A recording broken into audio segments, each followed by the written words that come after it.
ನಾನು ಇವತ್ತಿನ ಮಾತಿನಲ್ಲಿ ಒಂದು ಅರ್ಧ ಗಂಟೆಗಳ ಕಾಲ ಇದು ಇರುತ್ತೆ, ಇದು ಸುತ್ತ ಮಾತುಕತೆ ಮತ್ತು ಕಡೆಯ 10 ನಿಮಿಷ ನನ್ನದೇ ಆದ ಒಂದು ಕತೆ, ಈ ಕಾಲದ ಮೊಬೈಲ್ ಸಂಸ್ಕೃತಿಯ ಬಗ್ಗೆ ಇರುವ ಒಂದು ಕತೆ. ಅದನ್ನು ತಮ್ಮ ಮುಂದೆ ಓದಿ ಅಲ್ಲಿಗೆ ಮುಗಿಸಿ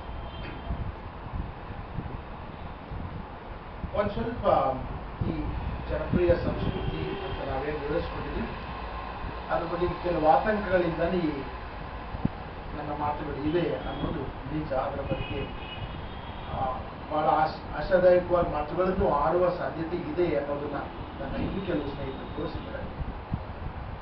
ನನ್ನ ಧ್ವನಿ ಸ್ವಲ್ಪ ಬೇರೆಯಾಗಿರುತ್ತೆ ಮತ್ತು ಬಹುತೇಕ ಇಲ್ಲಿರುವವರು ಆ ಧ್ವನಿಯನ್ನ ಒಪ್ಪುವರಾಗಿದ್ದಾರೆ ಅಂತ ನಾನು ತಿಳ್ಕೊಂಡೆ. ಈಗ ಈ ಕಾಲವನ್ನ ಪಶ್ಚಿಮದಲ್ಲಿ ಏಜ್ ಆಫ್ ಸ್ಕ್ರೀನ್ ಅಂತ ಕರೀತಾ ಇದ್ದಾರೆ, ಪೋಸ್ಟ್ ಮಾಡಲ್ ಇರುವಂತ ಮತ್ತು ಏಜ್ ಆಫ್ ದಿ ಇಮೇಜ್ ಅಂತ ಕರೀತಾ ಇದ್ದಾರೆ. ಇಂಡಿಯಾಕ್ಕೆ ಇದು ಸಂಪೂರ್ಣ ಅನ್ವಯ ಆಗದೇ ಇದ್ರೂ ಕೂಡ ನಾವು ಭಾರತದ ಯಾವ ನಗರಗಳು ಹೊರನಗರಗಳು ಅಂತ ಕರೀತಾ ಇದ್ದೀವಿ, ಇಲ್ಲಿ ಈ ತೆರೆಯುಗ ಅಥವಾ ಪ್ರತಿಬಿಂಬಗಳ ಯುಗ ಅನ್ನೋ ಮಾತು ಅನ್ವಯ ಆಗ್ಬೋದು ಅಂತ ನಾನು ತಿಳ್ಕೊಂಡೆ. ಈಗ ನಾವು ಮಾಡರ್ನ್ ಕಲ್ಚರ್ ಬಂದಾಗ ಮಾಸ್ತಿಯವರಿಂದ ಹಿಡಿದು ಅನೇಕರು ವ್ಯಕ್ತಪಡಿಸಿದ ಆತಂಕಗಳನ್ನ, ಸಂಜೀವನ ಸ್ವಪ್ನ ಈ ರೀತಿಯ ಕಥೆಗಳಿಂದ ಹಿಡಿದು ಆದ್ರೆ ಕ್ರಿಟಿಕ್ ಅನ್ನು ನೋಡಿದ್ರೆ ನಮ್ಗೆ ಇವತ್ತು ಯಾತಕ್ಕೆ ಇಷ್ಟೊಂದು ಆತಂಕ ಪಡ್ತಾ ಇದ್ರು ಅಂತ ಅನ್ಸುತ್ತೆ ಅನ್ನೋದು ವಿಚಾರ. ಅದಕ್ಕೆ ಇವತ್ತು ನಾವು ಈ ಯಾವುದನ್ನ ಜನಪ್ರಿಯ ಅನ್ನೋದನ್ನ ಉಳಿಸ್ಕೊಳ್ಳೋದು ಹೇಗೆ ಅಂತ ಮುಂದೆ ಬರ್ತೀವಿ.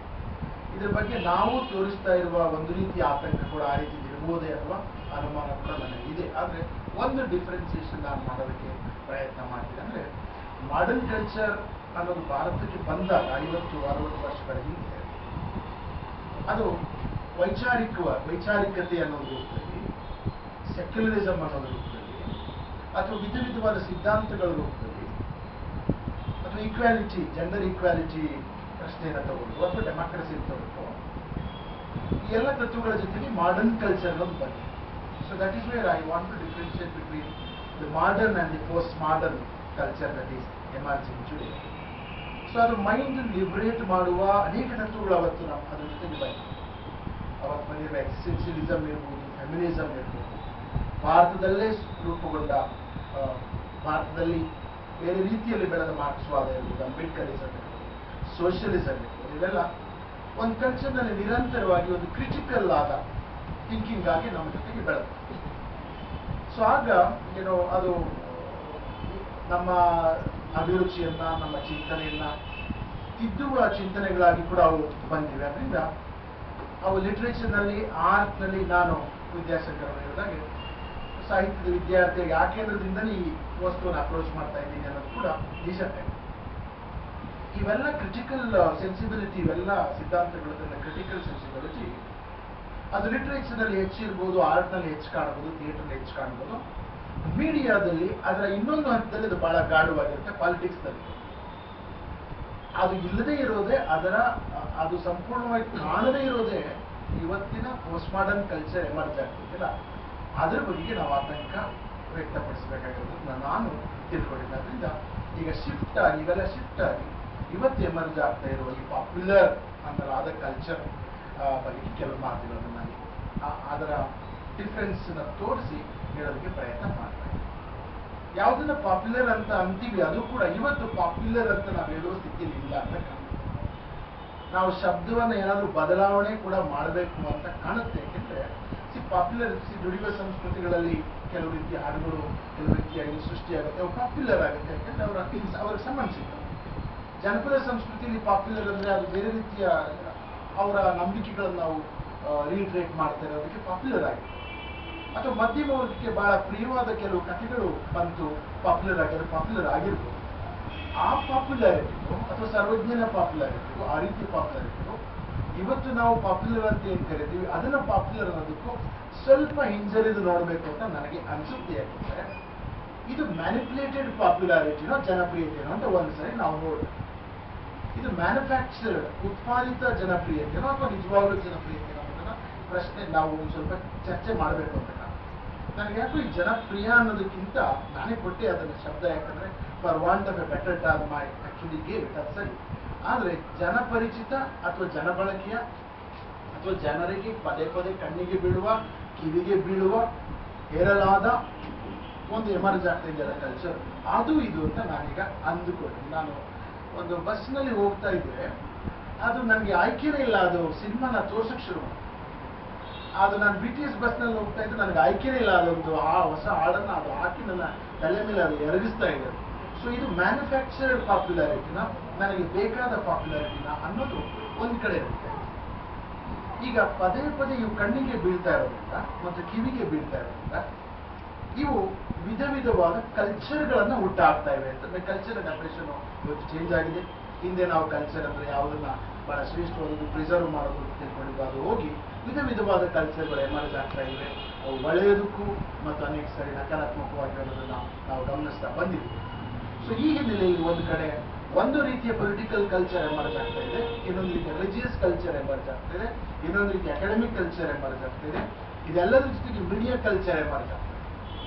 ಇವೆಲ್ಲ ಪರಸ್ಪರ ಒಂದೊಂದ್ಸಾರಿ ಜಗಳಾಡೋ ರೀತಿನೂ ಕಾಣ್ತವೆ, ಹೊಂದಾಣಿಕೆಯಲ್ಲಿರೋ ರೀತಿನೂ ಕಾಣ್ತವೆ ಈ ಕಲ್ಚರ್ಗಳು ಅನ್ನೋದನ್ನ ಒಂದು ಸ್ವಲ್ಪ ನಾವು ನೋಡ್ಬೇಕು. ಈಗ ಮೀಡಿಯಾ ಅದು ರಾಜಕೀಯವನ್ನ ಧರ್ಮವನ್ನ ಬಹಳ ಕ್ರಿಟಿಕಲ್ ಆಗಿ ನೋಡ್ತೀನಿ ಅಂತಲೂ ನಮಗೆ ಹೇಳ್ತಾ ಇದೆ. ಆಗ ಅದಕ್ಕೆ ಬಂಡವಾಳವನ್ನ ಹೂಡಿರೋರು ರಾಜಕಾರಣಿಗಳು ಆಗಿರ್ತಾರೆ. ಅದು ಧರ್ಮವನ್ನ ಟೀಕೆ ಮಾಡ್ತೀನಿ ಅಂತ ಹೇಳ್ತಾ ಇದೆ, ನಿತ್ಯಾನಂದನ ಎಕ್ಸ್ಪೋಸ್ ಮಾಡ್ತೀನಿ ಅಂತ ಹೇಳ್ತಾ ಇದೆ, ದಿನನಿತ್ಯ ಜ್ಯೋತಿಷ್ಯವನ್ನು ಬಳಸ್ತಾ ಇದೆ, ಪ್ರವಚನವನ್ನು ಬಳಸ್ತಾ ಇದೆ. ಸೊ ಈ ದೃಷ್ಟಿಯಿಂದ ಈ ಮ್ಯಾನುಫ್ಯಾಕ್ಚರ್ಡ್ ಈ ಉತ್ಪಾದಿತ ಸಂಸ್ಕೃತಿ ಹೇಗೆ ಪರಸ್ಪರ ಹೊಂದಾಣಿಕೆ ಮಾಡಿಕೊಂಡಿದೆ ಅನ್ನೋದನ್ನು ಕೂಡ ನಾವು ಸ್ವಲ್ಪ ಎಚ್ಚರದಿಂದ ನಾವು ನೋಡಬೇಕಾಗುತ್ತೆ. ನಮ್ದು ಬಹಳ ಮೈನಾರಿಟಿ ವಾಯ್ಸ್ ಆದ್ರೂ ಕೂಡ ಇದನ್ನ ನಾವು ನೋಡಬೇಕಾದ್ದು ಇದೆ. ಮತ್ತು ಈಗ ಪೊಲಿಟಿಕಲ್ ಕಲ್ಚರ್ನಲ್ಲಿ ಕೆಲವು ರೀತಿಯ ಭಾಷೆ ಎಮರ್ಜ್ ಆಗ್ತದೆ. ಆ ಭಾಷೆ ನಮಗೆ ಸಂಬಂಧಿಸಿದ್ದಲ್ಲ ಅಂತ ನಾವು ತಿಳಿದ ತಕ್ಷಣ ನಾಳೆ ಬೆಳಗ್ಗೆ ತೆಗೆದು ನೋಡಿದ್ರೆ ನಾವು ಇನ್ನೊಂದು ಸಂಸ್ಕೃತಿಗೆ ಅದು ಟ್ರಾನ್ಸ್ಫರ್ ಆಗ್ತದೆ. ಈಗ ಒಬ್ಬ ಚೀಫ್ ಮಿನಿಸ್ಟರ್ ಶಾಸಕರನ್ನ ಖರೀದಿ ಮಾಡ್ತಾರೆ, ಅವನ್ ಬಂದು ಕೇಳಿದ್ರೆ, ನೀವು ಮಾಧ್ಯಮದವ್ರು ಕೇಳಿದ್ರೆ ಅವ್ನು ಬಹಳ ಸಲೀಸಾಗಿ ಹೇಳ್ತಾ ಇದ್ದಾರೆ, ರಾಜಕೀಯದಲ್ಲಿ ಏನು ಬೇಕಾದರೂ ಆಗಬಹುದು. ಸೊ ಈ ಮಾತನ್ನ ನಾವು ಒಪ್ಕೊಂಡ್ಬಿಟ್ರೆ ಏನಾಗುತ್ತೆ, ನಾವು ಇದಕ್ಕೆ ಟ್ರಾನ್ಸ್ಫರ್ ಮಾಡ್ಬೋದಲ್ಲ. ಕಾಲೇಜಿನಲ್ಲಿ ಏನು ಬೇಕಾದರೂ ಆಗ್ಬೋದು ಅಂತ ನಮ್ಮ ಪ್ರಿನ್ಸಿಪಾಲ್ಗಳಿಗೆ ಹೇಳ್ಬಿಡ್ಬೋದು, ಕುಟುಂಬದಲ್ಲಿ ಏನು ಬೇಕಾದರೂ ಆಗ್ಬೋದು, ಯಾಕೆ ಆಗ್ಬಾರ್ದು? ಡೆಮಾಕ್ರಸಿಯ ಅತ್ಯುನ್ನತ ಸಂಸ್ಥೆಗಳಲ್ಲಿಯೇ ಏನು ಬೇಕಾದರೂ ಆಗ್ಬೋದು ಅನ್ನೋದನ್ನ ನಾವು ಮಾನ್ಯ ಮಾಡಿದಾಗ ಇನ್ನಿತರ ಸಂಸ್ಥೆಗಳಲ್ಲಿ ಏನು ಬೇಕಾದರೂ ಆಗಬಹುದು ಅನ್ನುವ ಭಾಷೆಯನ್ನ ಬಳಸಿದ್ರೆ ಯಾಕೆ ತಪ್ಪಾಗತ್ತೆ ಅನ್ನೋ ಪ್ರಶ್ನೆ ನಮ್ಮ ಎದುರುಗಡೆ ಬರುತ್ತೆ. ಸೊ ಈ ಹಿನ್ನೆಲೆಯಲ್ಲಿ ನಾವು ಚಾಮ್ಸ್ಕಿ ಅವರು ಒಂದು ಕಾಲಕ್ಕೆ ಏನನ್ನ ಬಹಳ ಹಿಂದೆ ಅದನ್ನ ಹೇಳಿದ್ರು, ಅದು ನಮ್ಮ ಕನ್ನಡ ಸಂಸ್ಕೃತಿಯಲ್ಲಿ ಮತ್ತೆ ಚರ್ಚೆಗೆ ಒಳಗಾಗ್ತದೆ. ಹೇಗೆ ಅಧಿಕಾರ ವಲಯಗಳು, ಯಜಮಾನಿ ವಲಯಗಳು, ಅವು ಯಾವುದೇ ಅಧಿಕಾರ ವಲಯಗಳಾಗಿರ್ಬೋದು, ಅವು ಒಂದು ಸಮ್ಮತಿಯನ್ನ ಹೇಗೆ ಉತ್ಪಾದನೆ ಮಾಡ್ತವೆ. ನೀವು ಎಡ್ವರ್ಡ್ ಸೈಡ್ ಅವರು ಮುಂದೆ ಚರ್ಚೆ ಮಾಡ್ತಾರೆ, ಡಿಸ್ಕೋರ್ಸ್ ಥಿಯರಿ, ಇದನ್ನು ನಾವು ಚರ್ಚೆ ಮಾಡ್ತೀವಿ. ಮ್ಯಾನುಫ್ಯಾಕ್ಚರಿಂಗ್ ಕನ್ಸೆಂಟ್ ಅಂತ ಅದನ್ನ ನಮ್ಮ ಚಾಮ್ಸ್ಕಿ ಅವರು ಹಿಂದೆ ಅದನ್ನ ಹೇಳಿದ್ರು. ಈ ಅಮೆರಿಕ ಆಕ್ಚುಲಿ ಬಹಳ ಚೆನ್ನಾಗಿ ಹೇಳ್ತಾರೆ. ನಾವು ಎಲ್ಲವನ್ನೂ ಅಮೆರಿಕದಿಂದ ತಗೊಂಡಿದ್ದು ಆಫ್ರಿಕಾ ಸಂದರ್ಭದಲ್ಲಿ ಹೇಳ್ತಾರೆ. ಮೈಂಡ್ಲೆಸ್ ಆಗಿ ಅಮೆರಿಕನ್ ಕಲ್ಚರ್ನ ಅಡ್ಯಾಪ್ಟ್ ಮಾಡಿಕೊಳ್ತಾ ಇರೋದ್ರಿಂದ ಬಹಳ ದೊಡ್ಡ ಆತಂಕ ಇದೆ ಆಫ್ರಿಕಾಕ್ಕೆ ಅಂತ ಹೇಳ್ತಾರೆ. ಇಡೀ ವೆಸ್ಟ್ ಬಗ್ಗೆ ಈ ಮಾತನ್ನು ಹೇಳಿಲ್ಲ, ಅಮೆರಿಕನ್ ಕಲ್ಚರ್ ಅಡಾಪ್ಟೇಷನ್ ಬಗ್ಗೆ ಅವ್ರು ಹೇಳ್ತಾರೆ. ಅಮೆರಿಕನ್ ಸೊಸೈಟಿ ಒಳಗೆ ಇದ್ದು ಅಮೆರಿಕನ್ ಸೊಸೈಟಿಯ ಒಬ್ಬ ಬಹಳ ದೊಡ್ಡ ಭಿನ್ನಮತೀಯ ಚಿಂತಕ ಆಗಿರುವ ಚಾಮ್ಸ್ಕಿ ಈ ಮ್ಯಾನುಫ್ಯಾಕ್ಚರಿಂಗ್ ಕನ್ಸೆಂಟ್ ನ ಪ್ರಶ್ನೆಯನ್ನು ಎತ್ತಾರೆ, ಸಮ್ಮತಿಯ ಉತ್ಪಾದನೆಯ ಪ್ರಶ್ನೆಯನ್ನ ಎತ್ತಾರೆ.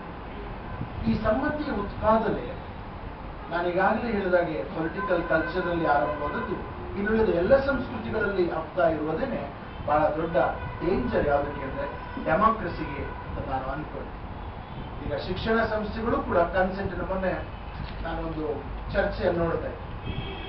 ನಾವೆಲ್ಲ ಬಹಳ ದಿನನಿತ್ಯ ನೋಡ್ತಾ ಇದ್ವಿ. ಒಂದು IIPM ಅನ್ನೋ ಸಂಸ್ಥೆ, ನಮ್ಮ ಹುಡುಗರು ಇಲ್ಲಿ ಓದ್ತಾ ಇರ್ತಾರೆ, ತರುಣರು ಈ IIPM ಹೋಗ್ಬೇಕು ನಾವು ಅಂತ ಹೇಳ್ತಾರೆ.